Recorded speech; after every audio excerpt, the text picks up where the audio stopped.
Hello students, I am अमर सोनी। आज अपन लोग 9th class का यहाँ पर फिज़िक्स जो है स्टार्ट करने वाले हैं इस लेक्चर सीरीज़ में। बेसिकली अपन 9th क्लास के फिज़िक्स में दो चीज़ें कवर करेंगे।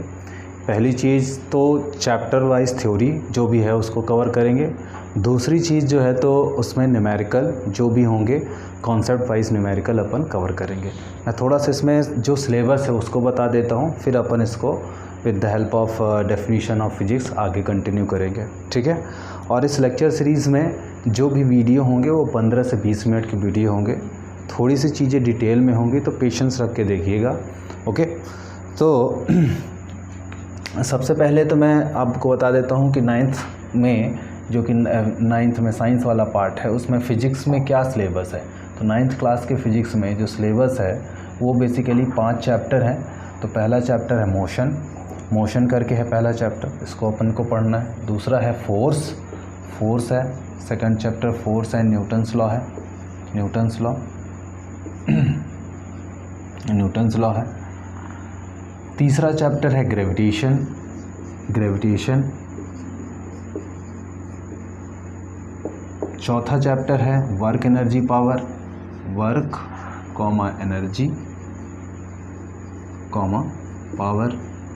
ये चौथा चैप्टर है। पहला, दूसरा, तीसरा और ये चौथा। लास्ट चैप्टर एक चैप्टर है बेसिकली ये साउंड के बारे में, साउंड इसमें अपन कवर करेंगे।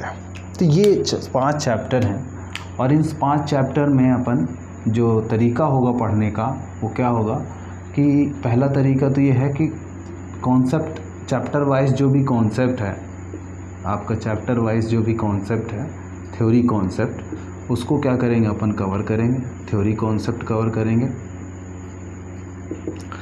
जो सेकंड अपन है वो न्यूमेरिकल वाला पोर्शन है, क्योंकि न्यूमेरिकल अपने को अभी से स्टार्ट कर देने हैं करने। सिंपल न्यूमेरिकल अपन जो भी एनसीईआरटी में है उसको अपन कवर कर लेंगे। साथ में एनसीईआरटी का तो है ही न्यूमेरिकल, एनसीईआरटी में जो न्यूमेरिकल है एनसीईआरटी में न्यूमेरिकल है। और साथ में अपना जो ये स्पेशल प्रॉब्लम है उसको भी अपन क्या करेंगे, कवर करेंगे। स्पेशल प्रॉब्लम्स हैं उनको भी अपन क्या करेंगे, कवर करेंगे। तो दो तरीके हैं न्यूमेरिकल करने के। ये रेफरेंस बुक से अपन किसी भी रेफरेंस बुक से न्यूमेरिकल जो है उसको कवर किया करेंगे। तो इस तरीके से हमारा ये रहेगा। और 15 से 15 to 20 मिनट्स का हर एक वीडियो होगा जो कि लाइन से यूट्यूब में अपन इसको करेंगे, ठीक है। नेक्स्ट जो है मैं आपको फ़िज़िक्स का थोड़ा सा मतलब बता देता हूँ कि बेसिकली हम फ़िज़िक्स में क्या पढ़ते हैं। और अकॉर्डिंग टू 9th क्लास हमको फ़िज़िक्स का बारे में, फ़िज़िक्स की डेफिनेशन के बारे में क्या पता होना चाहिए, उसमें मैं 5 मिनट में थोड़ा सा आपको बता देता हूँ, ठीक है।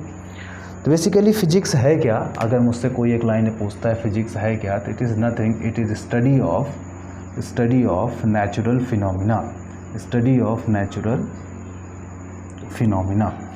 हम किसी भी नेचुरल फिनोमिना को स्टडी करना ही हमारा क्या है, उसी को हम क्या बोलते हैं, फ़िज़िक्स बोलते हैं। मैं एक एग्जांपल लेके आपको बताता हूँ कि बेसिकली हम कैसे किसी नेचुरल फिनोमिना को फ़िज़िक्स के तरीके से अपन कैसे उसको एक्सप्लेन कर सकते हैं और समझते हैं, ठीक है।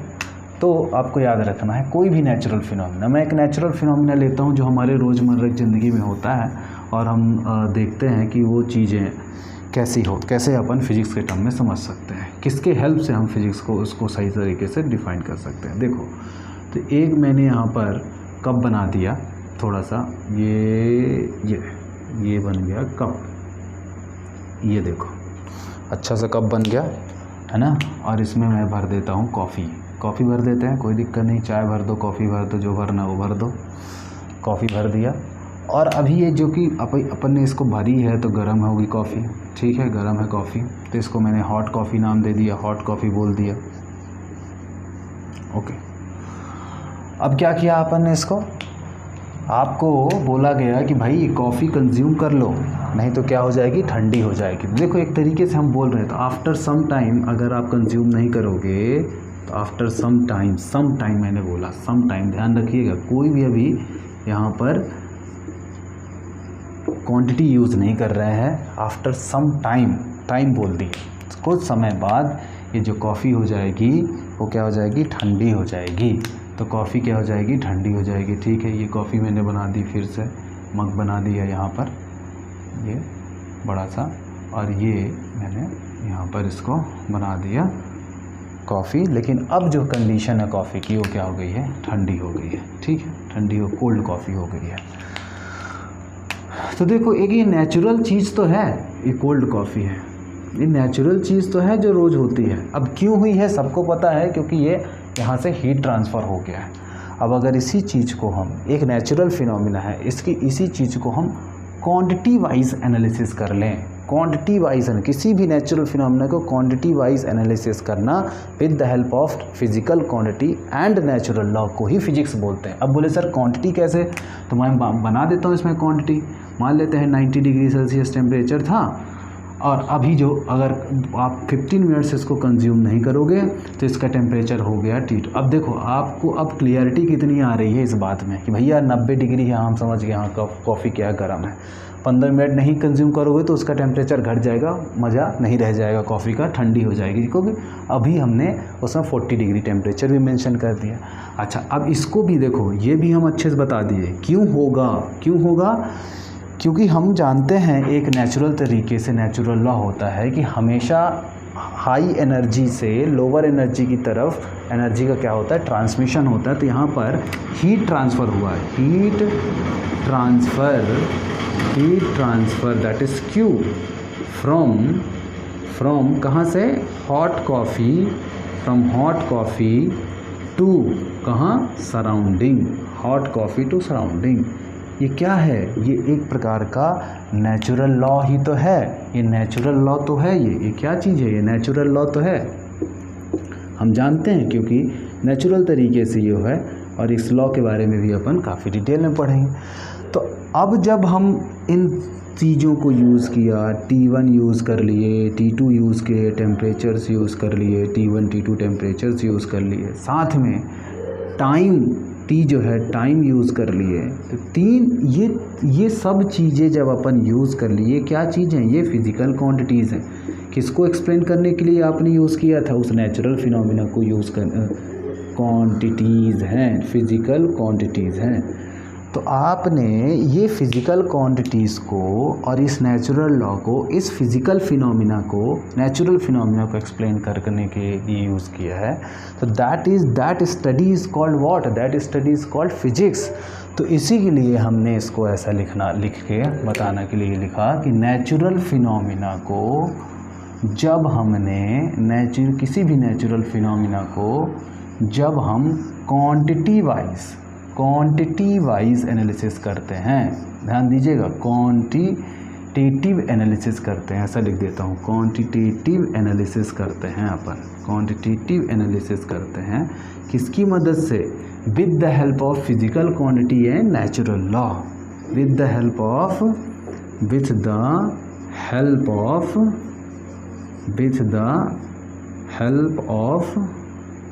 नेचुरल लॉज एंड, कोई भी लॉ हो सकता है, यहाँ पर एक लॉ हमने यहाँ पर बताया कि हीट ट्रांसफ़र और एनर्जी ट्रांसफ़र का लॉ बताया है, and physical quantity, with the help of natural law and physical quantities. तो ये जो स्टडी है, उसी स्टडी को अपन क्या कहते हैं, ये जो स्टडी है उसी स्टडी को अपन क्या बोलते हैं, फिजिक्स बोलते हैं। कि कोई भी नेचुरल चीज़ को जब हम क्वांटिटी वाइज और फिज़िकल नेचुरल लॉ का यूज़ करके जब हम एनालिसिस करते हैं, तो वो हम उसी स्टडी को अपन कहाँ करते हैं, फिजिक्स में करते हैं। तो that is a definition of physics. इसको थोड़ा सा आपको ध्यान रखना है। फिर एक बार मैं 2 मिनट बता देता हूँ। क्या किया, एक हमने नेचुरल कोई भी चीज़ मानी, नेचुरल फिनोमिना माना कि हॉट कॉफ़ी रखी हुई है, अगर कंज्यूम नहीं करोगे तो गर्म हो जाएगी, नेचुरल चीज़ है, हो जाएगी। पर अगर हम इसी नेचुरल फिनोमिना को क्वांटिटी वाइज एनालिसिस करना है कि भाई कितने समय में ठंडी होगी, है ना, कितना टेम्परेचर रिड्यूस हो जाएगा, तो जब हमने इसको क्वांटिटी वाइज नेचुरल फिनोमिना को, नेचुरल लॉ और फिज़िकल क्वांटिटी को यूज़ करके इसी नेचुरल फिनोमिना को स्टडी किया, तो ये चीज़ को हमने क्या बोला, that study comes under the consideration of physics. इसी को हम क्या बोलते हैं, फिजिक्स बोलते हैं, कोई भी नेचुरल फिनोमिना को जब हम स्टडी करते हैं। ओके, तो आज के लिए इसमें अपन इस वीडियो में थोड़ा सा अभी इतना रखते हैं। नेक्स्ट वीडियो से मैं जो फर्स्ट चैप्टर है मोशन उसको स्टार्ट करूँगा। Okay, thank you.